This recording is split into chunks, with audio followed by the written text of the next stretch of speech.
तो today's topic is halo alkanes and halo arenes. देखो इसमें हमें दो चीजें करनी है। एक तो हमें ये देखना है कि SN1 और SN2 रिएक्शन क्या होता है, और दूसरी बात ये है कि व्हाट इज कायरल कार्बन। और हम लोग ये भी देखेंगे कि DDT में कितने नंबर ऑफ कायरल कार्बन होते हैं। ठीक है, तो आ जाओ पहले तो देखते हैं कि SN1 और SN2 होते क्या है। ठीक है, तो पहले तो हम लोग समझेंगे कि व्हाट इज SN1। ओके, आगे इसका फुल फॉर्म मैं बता दूं कि व्हाट इज SN1। ठीक है, तो इसका फुल फॉर्म ये होता है कि दिस इज न्यूक्लियोफिलिक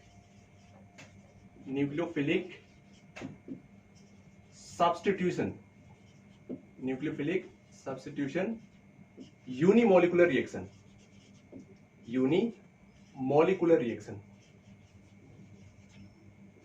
ठीक है, देखो यहाँ पे वन जो है दिस इज रिप्रेजेंटिंग कि ये जो SN1 है ये क्या है, यूनिमोलिकुलर है। ठीक है ना, अब ये तो फुल फॉर्म हो गया SN1 का। ठीक है, अब अगर मैं इसके कुछ स्टेप्स बताऊं तो मान लो कि इट ऑकर्स इन 2 स्टेप्स। ठीक है, तो SN1 जो रिएक्शन है ये 2 स्टेप्स में होते हैं। ठीक है, अब तीसरी बात ये है कि it occurs in the presence of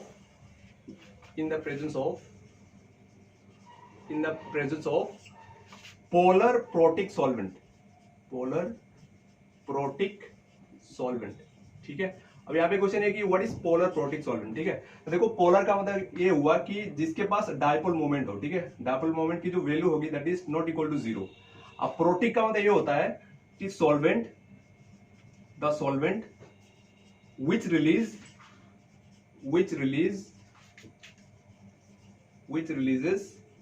H plus, या हम लोग बोल सकते हैं कि प्रोटॉन्स। ठीक है, जैसे कि मान लो पोलर प्रोटिक सॉल्वेंट का अगर मैं कुछ एग्जांपल्स बताऊं तो जैसे कि मान लो HCl हो गया, ठीक है, H2SO4 हो गया, या HNO3 हो गया। ठीक है, सारे जितने भी एसिड्स होते हैं they are polar protic solvent.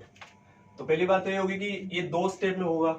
ठीक है, किसके प्रेजेंस में होगा, पोलर प्रोटिक सॉल्वेंट के प्रेजेंस में ही होगा। ठीक है, पोलर प्रोटिक सॉल्वेंट का मतलब ये होता है कि कोई भी सॉल्वेंट जो H प्लस दे। ठीक है, जैसे कि जितने भी एसिड्स हो गए they are all polar protic solvent. ठीक है, और जो फोर्थ बात है that is it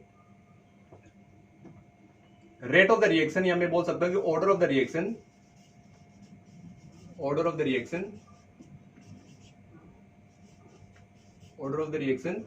in this case is 1। ठीक है, यहां पे जो ऑर्डर ऑफ द रिएक्शन होगा वो क्या होगा, 1 होगा। ठीक है, ऐसा क्यों, इसके पीछे रीजन ये है कि the order of the reaction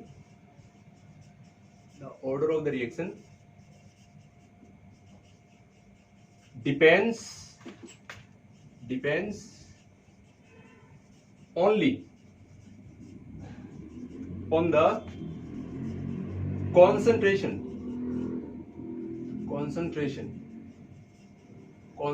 of haloalkanes and not on nucleophile। ठीक है, अब देखो जो रेट ऑफ द रिएक्शन होगा इस केस में वो फर्स्ट ऑर्डर होगा। ठीक है, अब इसके पीछे रीजन ये है कि इसकी जो, जैसे कि मान लो कि जैसे हम लोग ऑर्डर निकालते हैं, कैसे निकालते हैं, उस केस में हम लोग क्या करते हैं कि जो रिएक्टेंट होते हैं उसके कॉन्सेंट्रेशन लेके निकालते हैं। ठीक है, तो इस केस में जो है जो हेलोएल्केन्स का SN1 कराएंगे, हमें क्या करना है कि जब भी ऑर्डर हमें निकालना होगा तो हमारे पास देखो जैसे कि मान लो कि A प्लस B होता है। ठीक है, मान लो कि ये रिएक्ट होकर C बन रहा है। ठीक है, अब मान लो इस केस में मुझे अगर ऑर्डर निकालना है तो ऑर्डर कैसे निकाला जाता है बताओ, जो रेट होता है that is directly proportional to concentration of A rest to concentration of B। ठीक है, सिंस जो रिएक्शन है वो किस पे डिपेंड कर रहा है, सिर्फ हेलोएल्केन्स पे डिपेंड कर रहा है, न्यूक्लियोफाइल पे तो डिपेंड कर ही नहीं रहा है। दैट मींस यहाँ पे न्यूक्लियोफाइल होगा नहीं। ठीक है, तो इस केस में इसकी जो ऑर्डर होगी वो क्या होगी, हमेशा फर्स्ट ऑर्डर शो करेगा। ठीक है, तो ये हो गया मतलब कि दिस आर द कंडीशंस जब SN1 रिएक्शन होगा। ठीक है, अब यहाँ पे मैं एक एग्जांपल देता हूं ताकि और अच्छे से पता चले कि रिएक्शन किस तरीके से होता है SN1 में। ठीक है, तो सिंपल सा है कि यहाँ पे मैं 0 डिग्री हेलोएल्केन्स ले रहा हूं। अब वहां पे हम लोग देखेंगे कि किस तरीके से SN1 रिएक्शन परफॉर्म हो रहा है। ठीक है,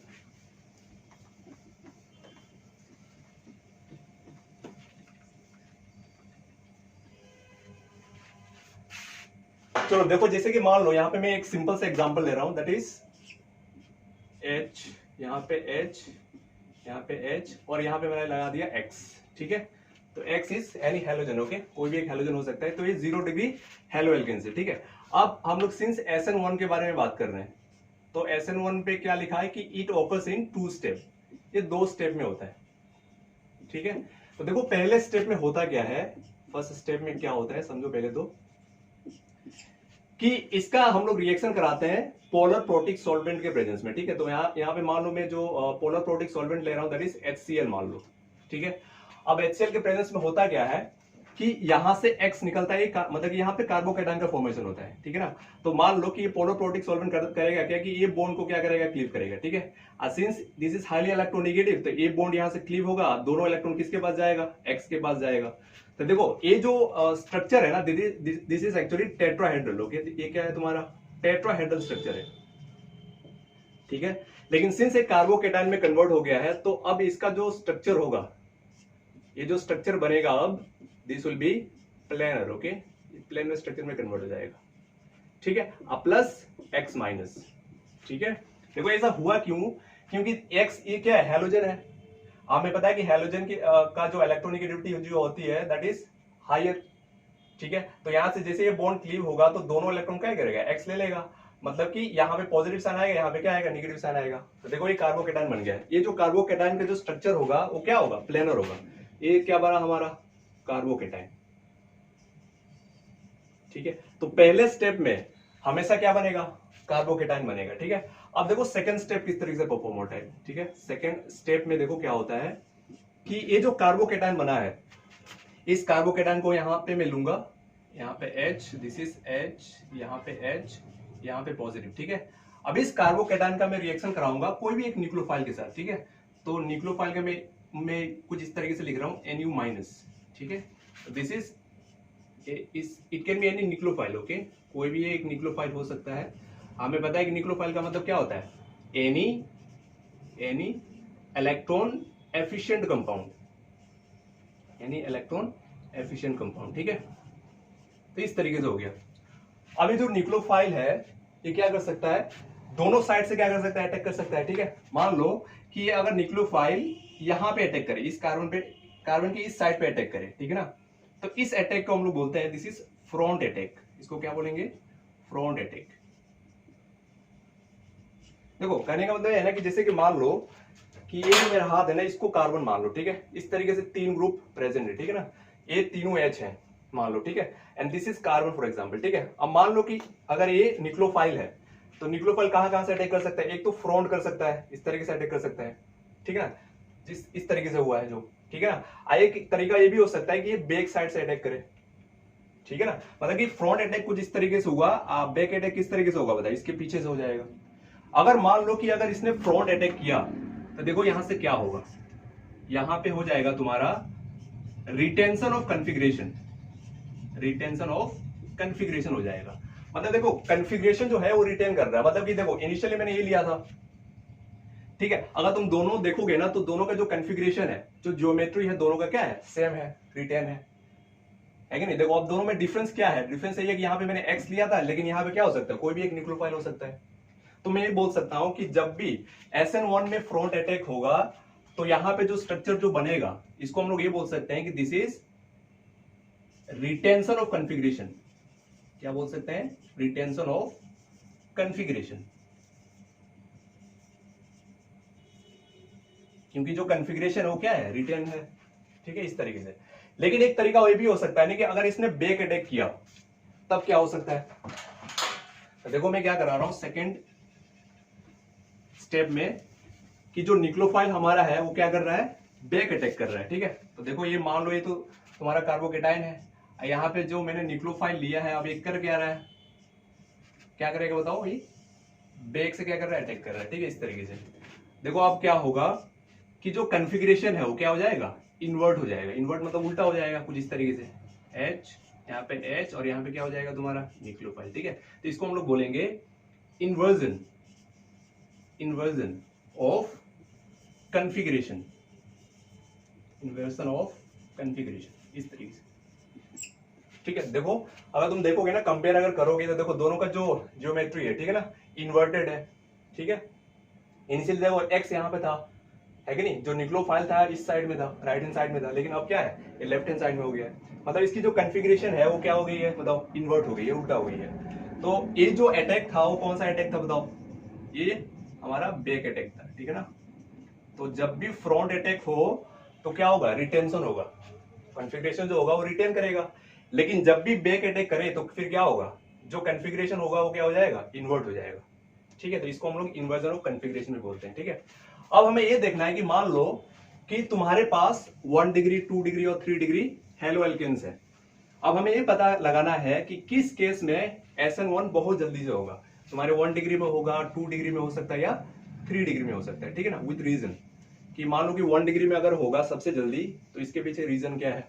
अगर 2 डिग्री में होगा तो व्हाट इज द रीजन, या 3 डिग्री में होगा तो फिर इसलिए होगा 3 डिग्री में, ठीक है। तो आज इस चीज को देखते हैं। तो पहले तो यहाँ पे मैं बता दूं कि 1 डिग्री, 2 डिग्री और 3 डिग्री कार्बोकेटाइन होता क्या है। उसके बाद हम लोग SN1 पे दोबारा आएंगे, ठीक है। जैसे कि मान लो कि मैंने यहाँ पे लिखा CH3, यहाँ पे CH3, ठीक है। यहाँ पे मैंने लगा दिया X, ठीक है, कोई भी एक हैलोजन मैंने लगा दिया यहाँ पे। तो since this carbon is bonded by 3 different carbon, तो इसको मैं बोल सकता हूँ this is 3 degree halo alkane. ये क्या है, 3 डिग्री हेलो एल्केन है, ठीक है। क्योंकि ये 3 डिफरेंट कार्बन से बॉन्डेड है तो क्या हो जाएगा, 3 डिग्री हो जाएगा। उसी तरीके से क्या कर सकते हो, 2 डिग्री बना सकते हो तुम। 2 डिग्री के लिए क्या करोगे तुम बताओ, 2 डिफरेंट कार्बन के साथ इसका बॉन्डिंग दिखा दो तुम इस तरीके से, ठीक है। यहाँ पे H हो गया, यहाँ पे क्या हो गया, X। तो since this carbon is bonded by 2 different carbon, तो आई कैन से कि this is 2 degree halo alkane, ठीक है। सिमिलरली तुम क्या कर सकते हो, 1 डिग्री बना सकते हो। 1 डिग्री के लिए क्या करोगे तुम बताओ, यहाँ पे CH3 हो जाएगा और यहाँ पे क्या हो जाएगा H, ये H हो गया, यहाँ पे क्या हो गया X, ठीक है। Since this carbon is bonded by 1 carbon, तो ये क्या हो जाएगा, 1 डिग्री हेलो एल्केन हो जाएगा, ठीक है। 1 डिग्री हेलो एल्केन हो जाएगा, ठीक है। अब इसको मुझे क्या कराना है, कार्बोकेटाइन में कन्वर्ट कराना है। तो मैं क्या करूंगा, मान लो कि अगर मुझे 3 डिग्री कार्बोकेटाइन बनाना है तो मैं क्या करूंगा, इसको पोलर प्रोटिक सॉल्वेंट में डाल दूंगा। जैसे ही पोलर प्रोटिक में डालूंगा तो फिर क्या होगा बताओ, यहां से X हट जाएगा और कार्बोकेटाइन में कन्वर्ट हो जाएगा कुछ इस तरीके से। देखो CH3, C यहाँ पे CH3, यहाँ पे हो गया CH3, यहाँ पे हो गया CH3, ठीक है। और सिंस यहाँ से X हटा है तो फिर यहाँ पे क्या हो जाएगा, प्लस हो जाएगा। तो इसको मैं बोल सकता हूं कि दिस इज 3 डिग्री कार्बोकेटाइन, ठीक है ना।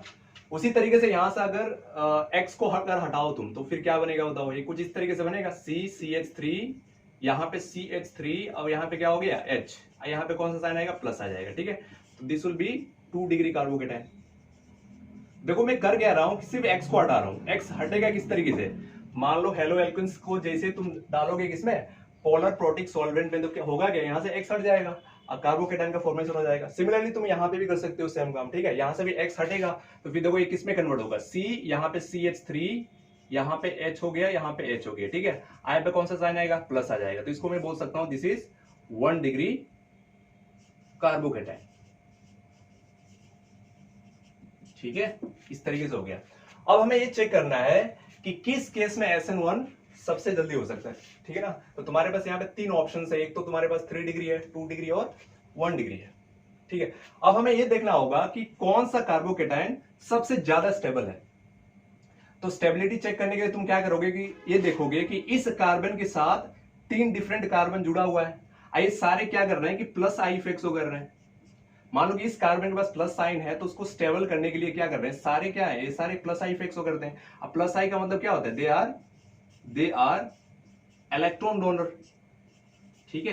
ये इलेक्ट्रॉन को क्या करेंगे, डोनेट करेंगे। किस कार्बन पे डोनेट करेंगे, देखो उसको, ठीक है। तो एक कार्बन को स्टेबल करने के लिए 3 प्लस आई इफेक्ट वाली जो ग्रुप है ना यहाँ पे बॉन्डेड है, देखो ये इसको स्टेबल करेगा, इसको ये भी स्टेबल करेगा, ये भी इसको स्टेबल करेगा। लेकिन तुम अगर यहाँ पे 2 डिग्री में देखोगे ना तो यहाँ पे इसको स्टेबल करने के लिए तुम्हारे पास सिर्फ 2 ही ग्रुप प्रेजेंट है। उसी तरीके से तुम अगर 1 डिग्री में आओगे तो देखो यहाँ पे इस C को स्टेबल करने के लिए तुम्हारे पास सिर्फ एक ही CH3 ग्रुप लगा हुआ है। मतलब प्लस आई इफेक्ट अगर देखोगे तो इसमें सबसे ज्यादा, उसके बाद इससे इसमें कम, इससे कम और इसमें सबसे कम, ठीक है ना। तो अगर स्टेबिलिटी ऑर्डर अगर मैं बोलूं यहाँ पे, ठीक है ना, तो स्टेबिलिटी ऑर्डर, इस केस में जो स्टेबिलिटी ऑर्डर होगा वो होगा क्या बताओ, 3 डिग्री सबसे ज्यादा, उसके बाद 2 डिग्री, उसके बाद क्या होगा तुम्हारा 1 डिग्री हो जाएगा, ठीक है। और रीजन क्या लिखोगे यहाँ पे, ड्यू टू क्या, प्लस आई इफेक्ट, ठीक है। तो जितने भी एल्काइल ग्रुप होते हैं वो क्या करते हैं, प्लस आई इफेक्ट जो करते हैं, they are all electron donor. तो इलेक्ट्रॉन डोनेट जैसे ही करेंगे इस सी पे, तो इस सी अपने आप को ज्यादा स्टेबल करेगा, ठीक है ना। मतलब ये प्लस जो साइन है वो क्या करेगा, इस प्लस साइन को क्या कर रहे हैं, सारे स्टेबल कर रहे हैं, क्योंकि इलेक्ट्रॉन डोनेट जैसे ही करेंगे तो क्या है, ये इलेक्ट्रॉन क्या है, डेफिशिएंट है। ये सारे जो ग्रुप प्रेजेंट है दे आर इलेक्ट्रॉन एफिशिएंट। तो जैसे ही इलेक्ट्रॉन क्या करेंगे बताओ, ट्रांसफर, जैसे ही इलेक्ट्रॉन इसके तरफ जाएगा तो क्या होगा, ये ज्यादा स्टेबल होगा, ठीक है ना। लेकिन अगर तुम दोनों को कंपेयर करोगे तो फिर तुम देखोगे ना कि ये ज्यादा स्टेबल है, उसके बाद ये है, एंड नेक्स्ट ये है तुम्हारा। उसी तरीके से अगर मैं 0 डिग्री ले लूं, 0 डिग्री का मतलब क्या होता है, देखो ये जो है, ये जो सी है ना, सिर्फ एच से ही बॉन्डेड है, मान लो इस तरीके से, ठीक है ना, इस तरीके से, तो this will be 0 degree.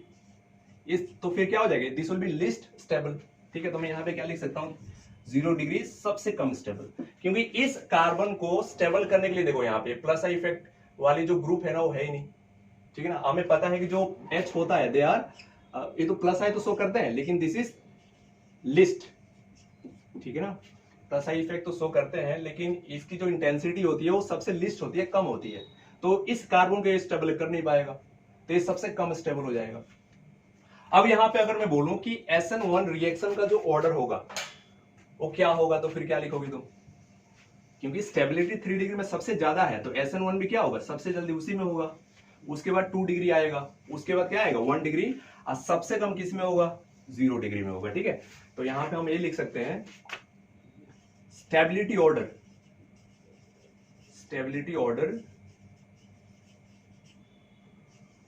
Of halo alkanes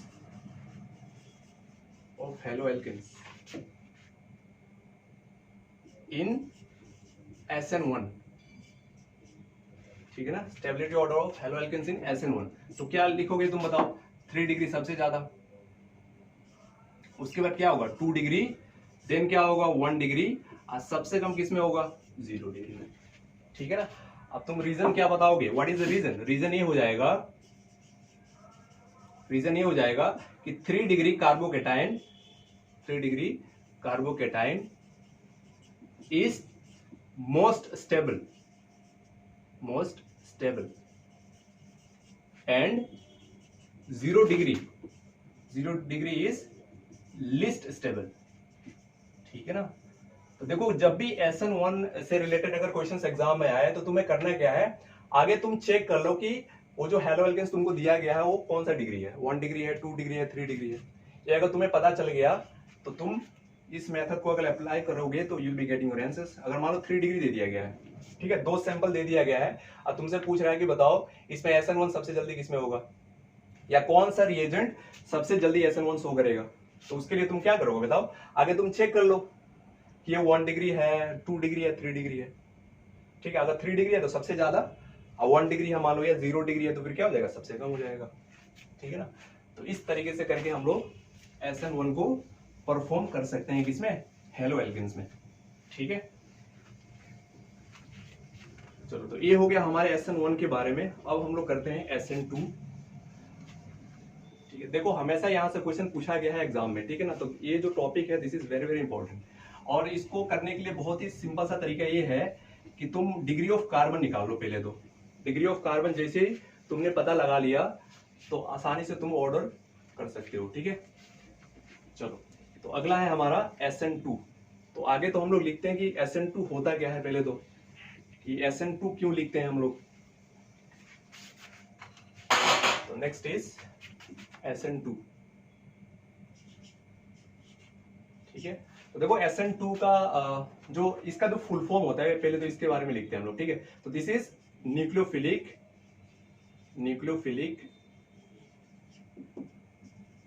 substitution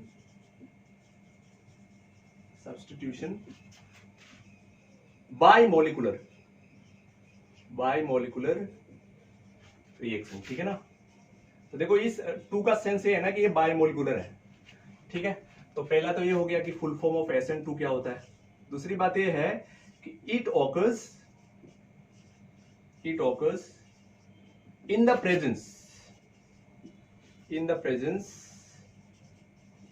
presence of polar aprotic solvent. अब देखो पोलर और देखो ये भी पोलर है लेकिन क्या है, एप्रोटिक है। तो देखो पोलर एप्रोटिक सॉल्वेंट होता है कि इसके बारे में पहले तो यहां पे मैं लिख देता हूं कि they are solvent which are polar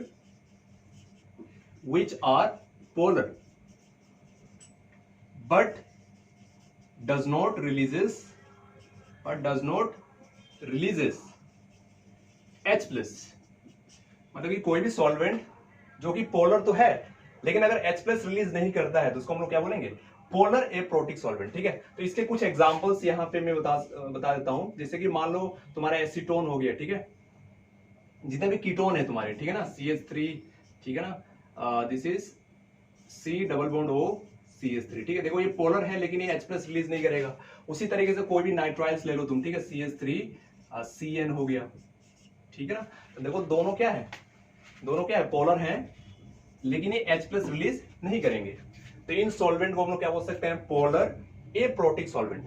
protic का मतलब ये होता है कि जो H प्लस रिलीज करे। एप्रोटिक का मतलब क्या होगा कि जो प्रोटॉन रिलीज ना करे, ठीक है ना। यहाँ पे H प्लस का मतलब क्या होता है, proton. Okay, this is proton, ठीक है। तो इस तरीके से हो गया सेकेंड स्टेटमेंट, ठीक है। अब थर्ड जो पॉइंट है that is the order of the reaction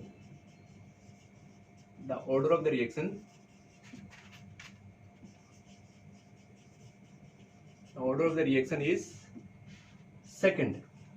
देखो ये सेकंड ऑर्डर का रिएक्शन है। ऐसा क्यों? क्योंकि the order of the reaction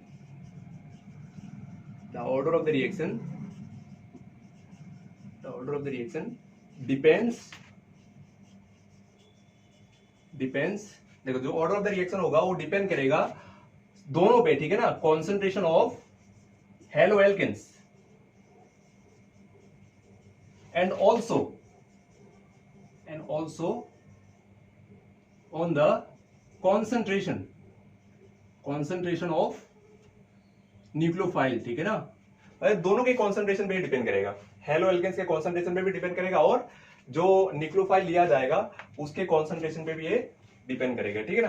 तो this are the 4 points for SN2, ठीक है। अब इसको और अच्छे से समझते हैं हम लोग बाय टेकिंग एन एग्जांपल, ठीक है। तो मैं सिमिलर एग्जांपल लूंगा, सेम एग्जांपल लूंगा, ठीक है, ताकि दोनों में डिफरेंस पता चले तुमको अच्छे से, ठीक है। तो यहाँ पे मैं एक 0 डिग्री हेलो एल्केन्स लूंगा और उसमें हम लोग परफॉर्म करेंगे SN2, ठीक है। चलो तो देखो यहाँ पे मैं क्या कर रहा हूं कि I am taking 0 degree halo alkanes. हम लोग यहाँ पे SN2 के बारे में बात कर रहे हैं।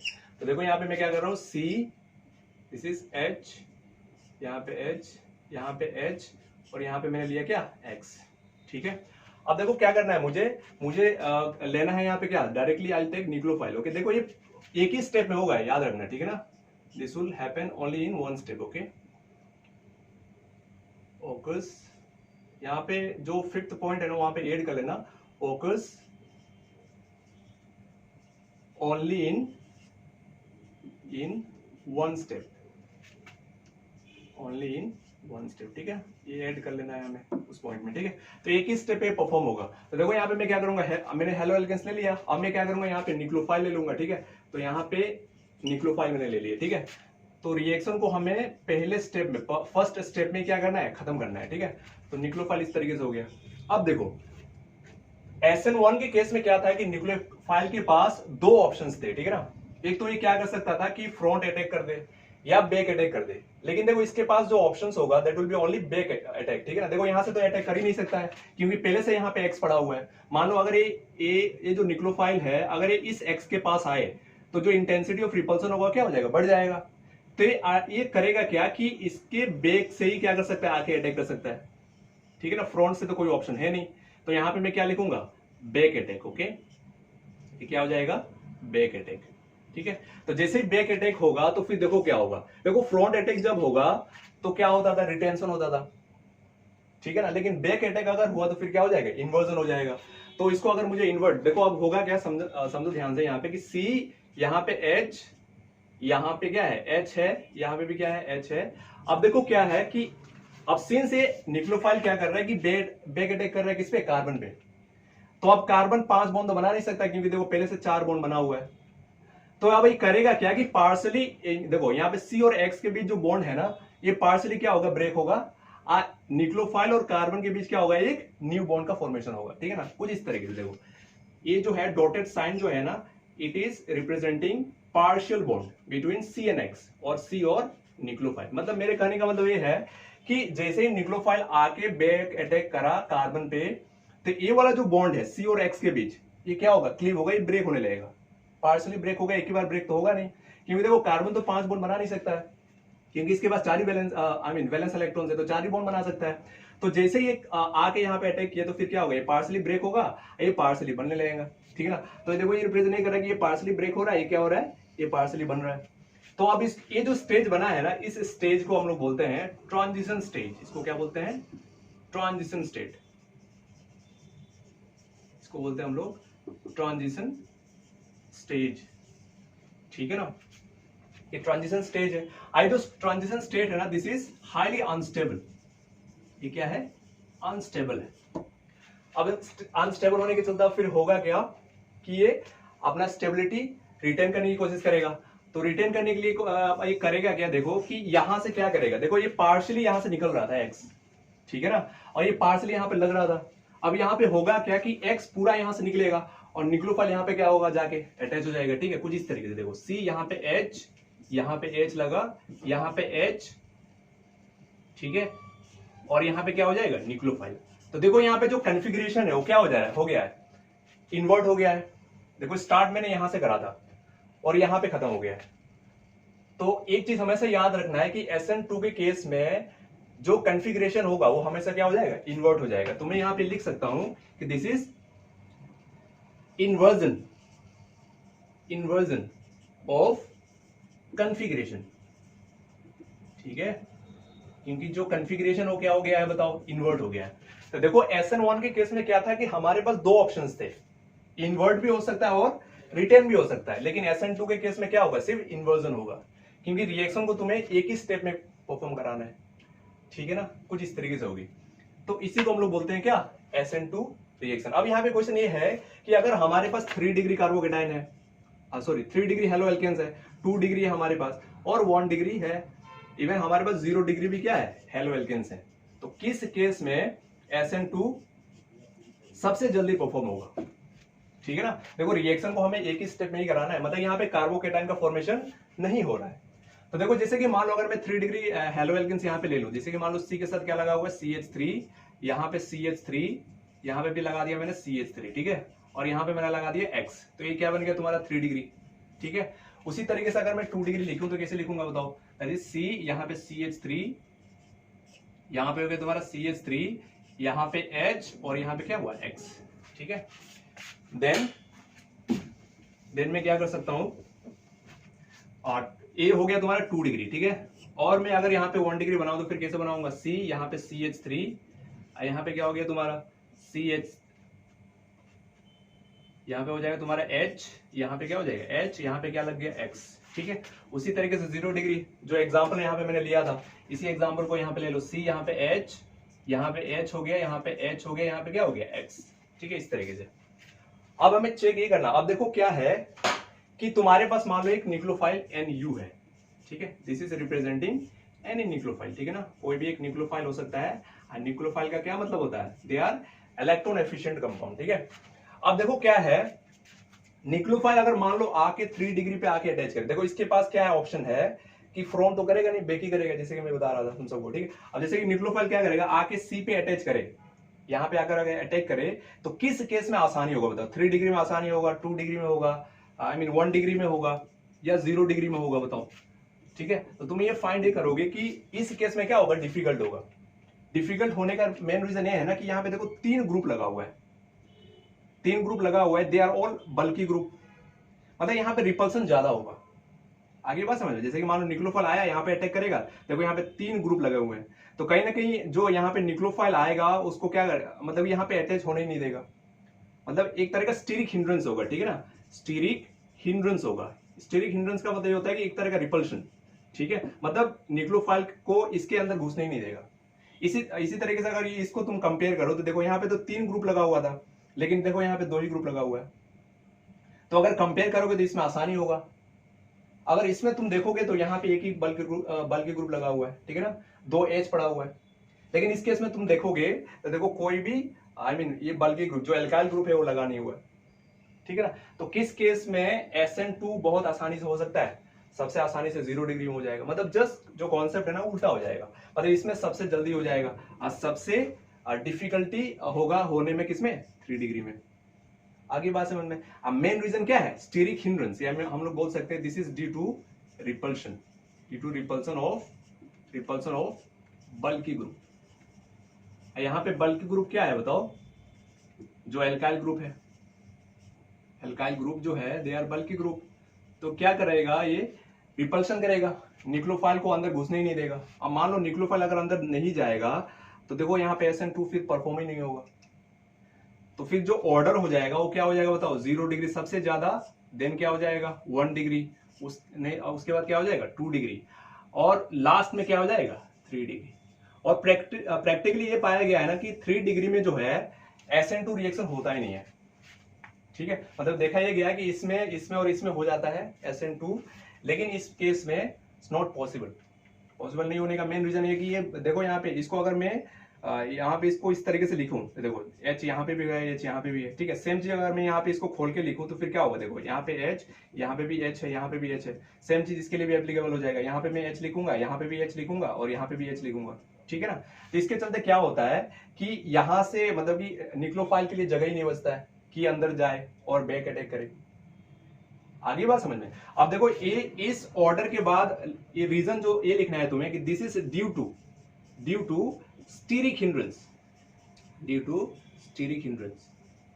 ठीक है ना, ये रीजन वेरी इंपॉर्टेंट, ठीक है, कि पूछा ये जा सकता है कि बताओ कि 0 डिग्री में ही सबसे ज्यादा क्यों होगा या 1 डिग्री में सबसे ज्यादा क्यों होगा, this is due to steric hindrance, सबसे कम इसमें होगा। अब पाया गया कि 3 डिग्री में तो होता ही नहीं है, ठीक है, क्योंकि इस केस में क्या होता है कि जो स्टीरिक हिंड्रेंस होता है ये मैक्सिमम होता है, स्टीरिक हिंड्रेंस इज मैक्सिमम, ठीक है ना। मैक्सिमम होने के चलते क्या होगा कि जो न्यूक्लियोफाइल होगा वो अंदर जा ही नहीं पाएगा, ठीक है ना। तो this order is again very important, directly exam में तुमसे ऑर्डर पूछेगा, ठीक है ना।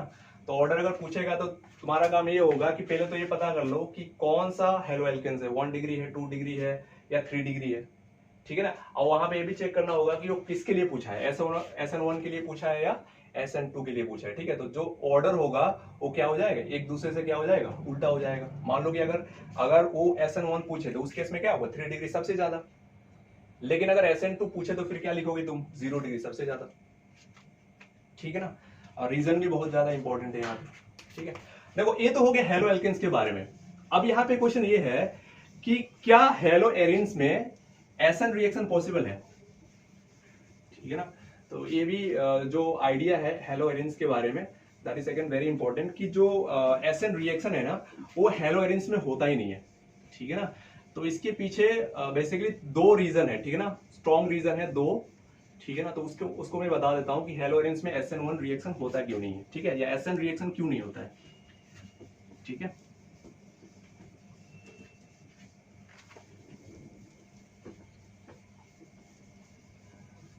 तो ये था हमारा SN रिएक्शन किस केस में, हेलो एल्केन्स में, ठीक है। अब हम लोग इसको देखेंगे किसमें, इन हेलो एरिन्स, ठीक है। तो देखो यहां पे मैं लिख रहा हूं कि SN रिएक्शन का मतलब क्या हुआ, दोनों, ठीक है ना। यहां पे SN1 और SN2 reaction is not possible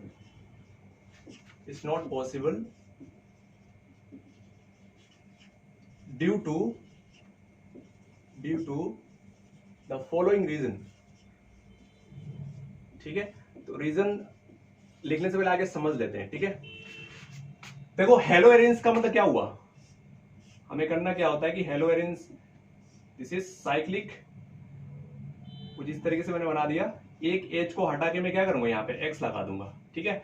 यहाँ जो X होगा इसके पास क्या है, लोन पेयर है, देखो यहाँ पे 3 लोन पेयर होगा इस तरीके से। अब मुझे SN रिएक्शन अगर मुझे परफॉर्म कराना है तो मुझे करना क्या होगा, पहले तो यहां से मुझे X को हटाना पड़ेगा। अब जैसे कि मान लो कोई भी एक न्यूक्लियोफाइल तुम लेके आओ, ठीक है, तो न्यूक्लियोफाइल तभी यहां पे आके अटैच होगा ना जब यहां से X हटेगा। अब देखो होता क्या है ना कि इस केस में क्या होता है कि जो X और जो रिंग है उनके बीच एक रेजोनेंस बनता है, ठीक है ना। मतलब कि ये जो कंपाउंड है क्या करता है कि ये रेजोनेंस बनाता है। अब देखो रेजोनेंस किस तरीके से बनेगा समझो।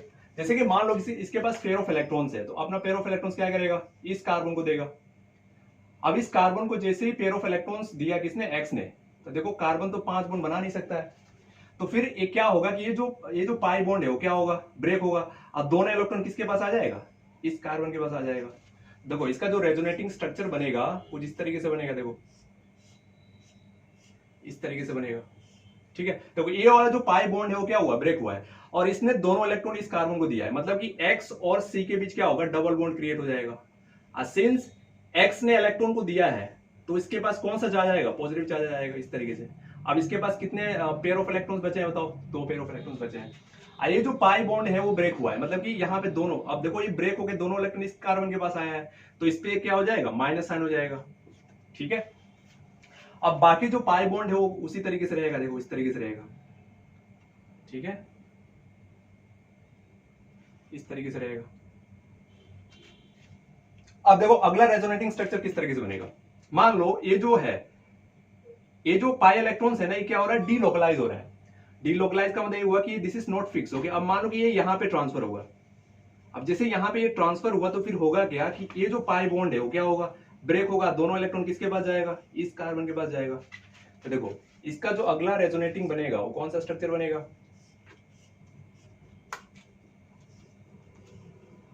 कुछ इस तरीके से बनेगा।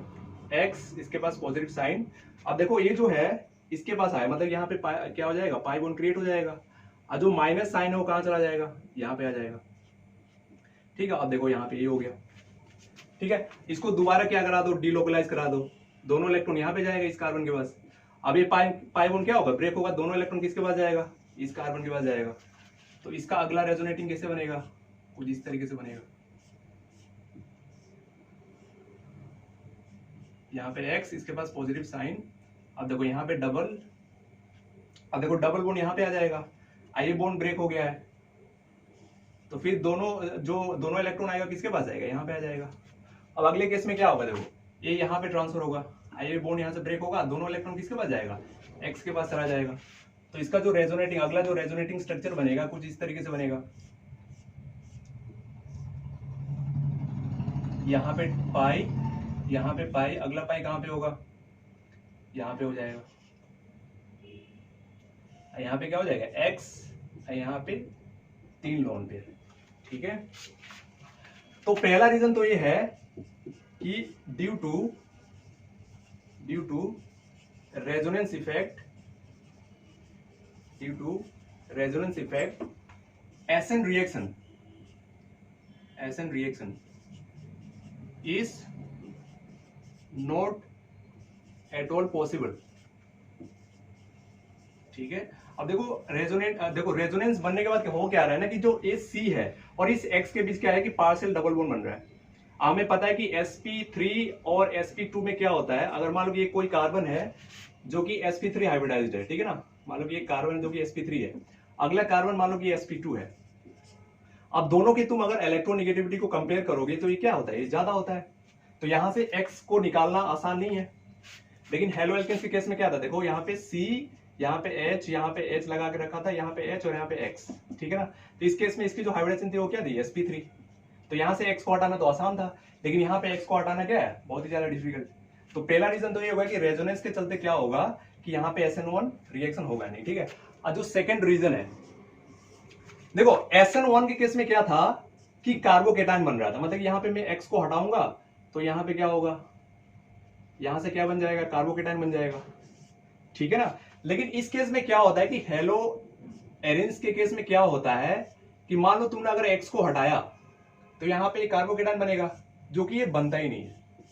हालांकि तुम इसको x को हटा के, यहां से x को हटा के यहाँ पे प्लस साइन तुम लिख ही नहीं सकते हो, ठीक है ना। तो मान लो अगर ये बन नहीं रहा है, अगर ये पॉसिबल नहीं है, तो फिर एसएन रिएक्शन कभी भी इस केस में पॉसिबल नहीं होगा, ठीक है ना। तो यहाँ पे तुम ये लिखोगे कि since phenyl cation, since phenyl cation does not exist SN reaction is not at all possible, ठीक है ना। तो देखो बेसिकली सिर्फ दो ही रीजन है जिसके चलते क्या होता है कि हेलो एरेंज के केस में SN रिएक्शन पॉसिबल नहीं है, ठीक है।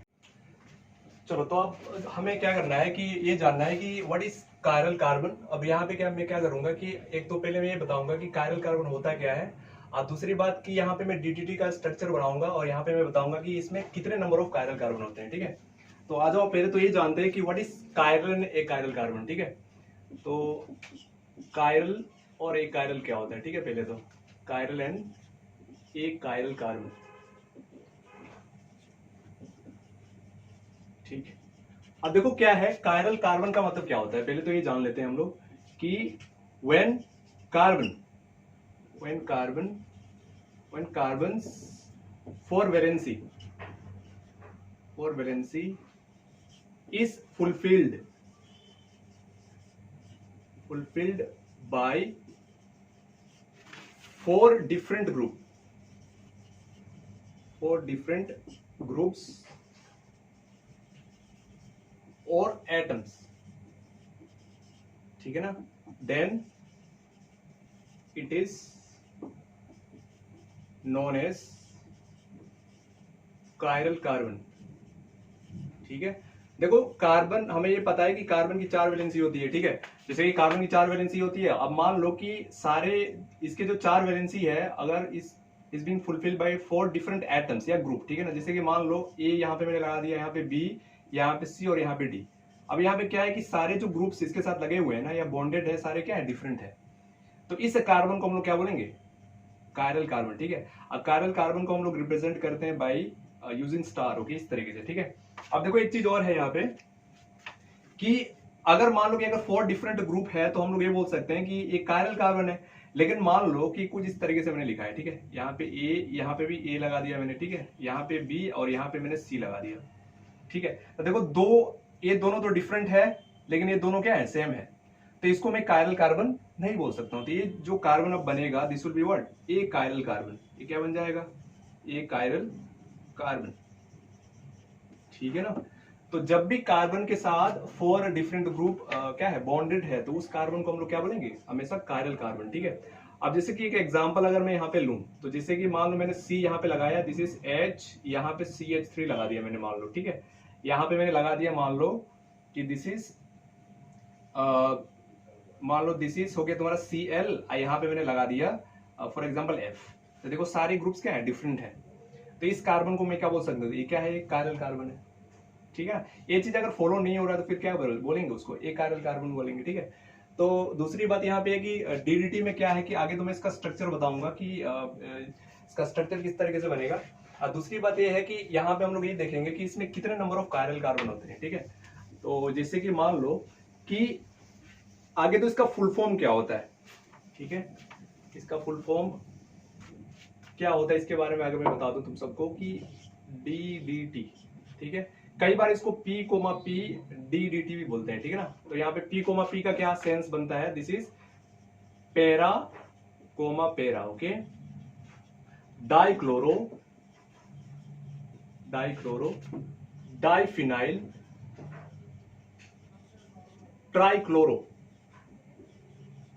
ट्राइक्लोरो इथेन, ठीक है ना। ये तो फुल फॉर्म होता है P, P DDT, ठीक है ना। आगे इसका स्ट्रक्चर पहले तो बनाते हैं। देखो यहाँ पे क्या लिखा हुआ है कि डाइक्लोरो डाइफिनाइल, ठीक है ना। तो देखो डाइक्लोरो डाइफिनाइल, पहले तो आगे इसको बनाता हूँ, ठीक है ना, उसके बाद इसको बनाऊंगा, ठीक है। तो देखो ध्यान से किस तरीके से बनाना है। इसका स्ट्रक्चर जो है बहुत ही सिंपल है। कुछ इस तरीके से एक स्ट्रक्चर बनाया तुमने, इस तरीके से, ठीक है। पहले तो डाइफिनाइल बना लो, ठीक है, इस तरीके से, ठीक है। अब देखो क्या करना है हमें कि यहाँ पे इस तरीके से, इसको इस तरीके से, ठीक है। देखो this is a carbon, okay, ये कार्बन है। अब यहाँ पे P कोमा P है ना, डाई क्लोरो करना है मुझे ना, तो मैं देखो यहाँ से नंबरिंग यहाँ से करूंगा 1 2 3 4, ठीक है ना। अब यहाँ पे मैं क्या लगाऊंगा, फोर्थ कार्बन पे क्या लगाऊंगा, क्लोरो लगा दूंगा, तो Cl। देखो उसी तरीके से सिमिलरली मैं क्या करूंगा, यहाँ पे 1 2 3, यहाँ पे क्या हो जाएगा 4 हो जाएगा, ठीक है। तो यहाँ पे मैं देखो क्या लगा दूंगा, Cl लगा दूंगा, इस तरीके से काम हो गया। अब देखो क्या बना ये, डाई क्लोरो डाइफिनाइल, ठीक है ना। अब ट्राई क्लोरो क्या है, इथेन है। तो देखो यहाँ पे जो रूट नेम है ना, रूट नेम क्या है, इथेन है।